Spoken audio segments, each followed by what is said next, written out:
कहते हैं ना, एक बेटा पढ़ता है तो केवल एक घर संभालता है। अगर एक बेटी पढ़ती है या बेटी आगे बढ़ती है तो दो घर, दो परिवार आगे बढ़ती है, दो परिवारों को संभालती और सजाती है। आज हम लोग सुबह यूनिटी डे के बारे में बात कर रहे थे। तो सज्जन बोल रहे थे कि जो हमेशा विभाजन की बात करते हैं,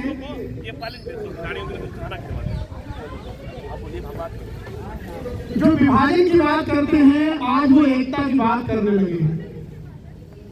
ये एकता की बात सरदार पटेल जी के साथ आज जो हमारी सरकार मना रही है, मैं मानता हूं कि ये एकता की कहानी तब तक पूरी नहीं हो सकती जब तक स्वर्गीय इंदिरा गांधी जी के बलिदान को और उनके काम को इसके साथ नहीं जोड़ा जाता। एक पुरुष के साथ जब एक महिला खड़ी होती है तो संपूर्ण सृष्टि का निर्माण होता है, संपूर्ण सृष्टि आगे बढ़ती है। बिल्कुल सही कह रहे हैं आप। पटेल साहब ने जिस तरह से 562 रियासतों को एक करके हिंदुस्तान में एक यूनाइटेड पावर खड़ी की, जल्दी लंच कर लो, फटाफट फटाफट 5 मिनट। उन्होंने जितने रजवाड़ों को देश के साथ मिलाया, एक किया और इस देश को यूनाइट करने में एक बड़ा योगदान दिया।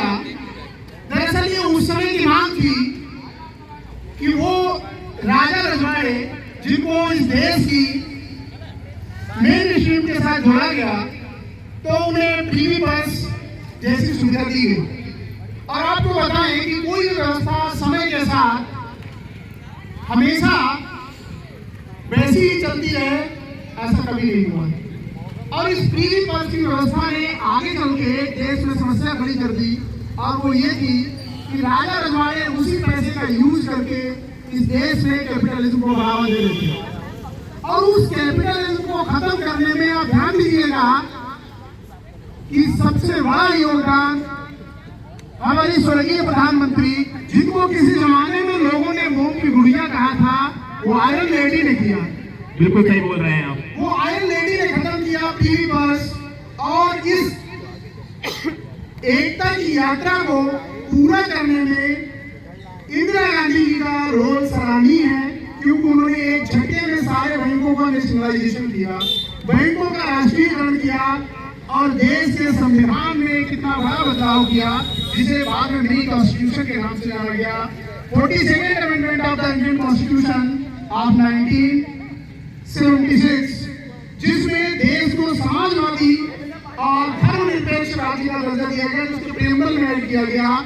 तो मुझे लगता है कि इस देश की एकता में भी जो पटेल साहब ने नींव रखी थी, उस पर एक बड़ी बिल्डिंग खड़ी करने का काम हमारे देश की एक बेटी और महान बेटी इंदिरा गांधी जी ने किया। और ऐसे अवसर पर हमारी कांग्रेस पार्टी की ओर से इस तरह का जो आयोजन है वो बहुत ही प्रोडक्टिव, सराहनीय और काबिल तारीफ है, क्योंकि हम लोग केवल इसे सेलिब्रेट नहीं कर रहे हैं, वास्तववादी नहीं कर रहे हैं।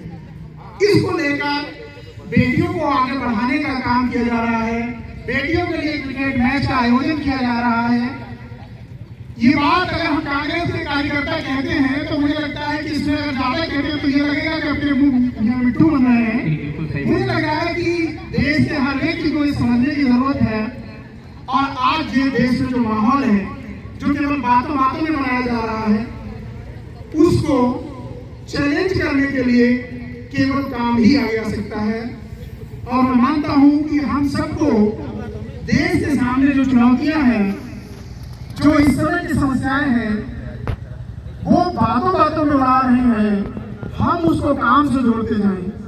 वो केवल बातें कर रहे हैं, हम काम करते जाएंगे। ये बहुत धन्यवाद। मैं एक सवाल और आपसे पूछना चाहता हूँ कि अभी तक आपने जितना भी क्रिकेट देखा होगा, काफी एज है आपकी, काफी उम्र है, बहुत अनुभव है आपको, तो कहीं ना कहीं आपने बॉयज को खेलते देखा होगा ग्राउंड पर, जो कि घर के मदर्स होते हैं, फादर्स होते हैं, बच्चियों को ग्राउंड में भेजने से बहुत घबराते हैं। और अब 3, 4, 5 साल में जो क्रिकेट देखने को मिल रहा है, कहीं ना कहीं तो घर की जो फैमिलीज हैं, मदर्स हैं, फादर्स हैं, वो बढ़ चढ़ कर हिस्सा ले रहे हैं। तो आप बताएं कि इस ग्राउंड से कोई ऐसी लेडी होगी जो, जैसे कि कल एक ऑस्ट्रेलिया का मैच देखा होगा आपने कि 338 रन का लक्ष्य जो कि भारत के सामने विशाल स्कोर माना जाता है, और ऑस्ट्रेलिया जैसी टीम किसी भी फॉर्मेट में कमजोर नहीं रहती।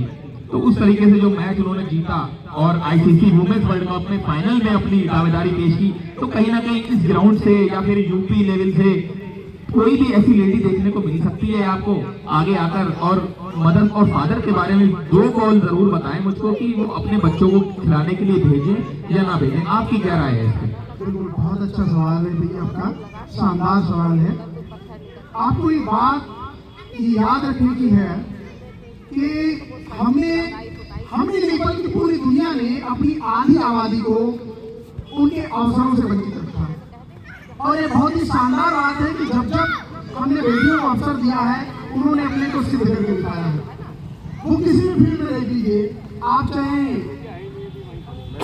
स्पोर्ट की बात कर रहे हैं, आप एकेडमिक की बात करिए, सीबीएसई का रिजल्ट में टॉपर रिजल्ट हमारी बेटियों ने दिया और हर बार दे रहा। ऐसा ही आप एक जगह नहीं, हर जगह जहाँ जहाँ बेटियों को एरोनॉटिक स्पेस इंजीनियरिंग में, मेडिकल साइंस में, डॉक्टरी में, हर जगह आप देखिए, एजुकेशन में, और आज स्पोर्ट में भी हमारी बेटियां कमाल कर रही हैं। और मैं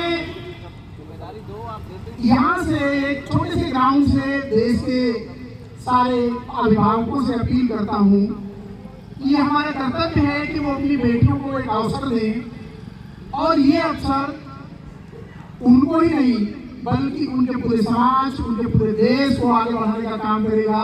क्योंकि जब एक बेटी आगे बढ़ती है तो वो 2 परिवारों को आगे बढ़ाती है, और एक बेटा केवल एक परिवार को आगे बढ़ाता है।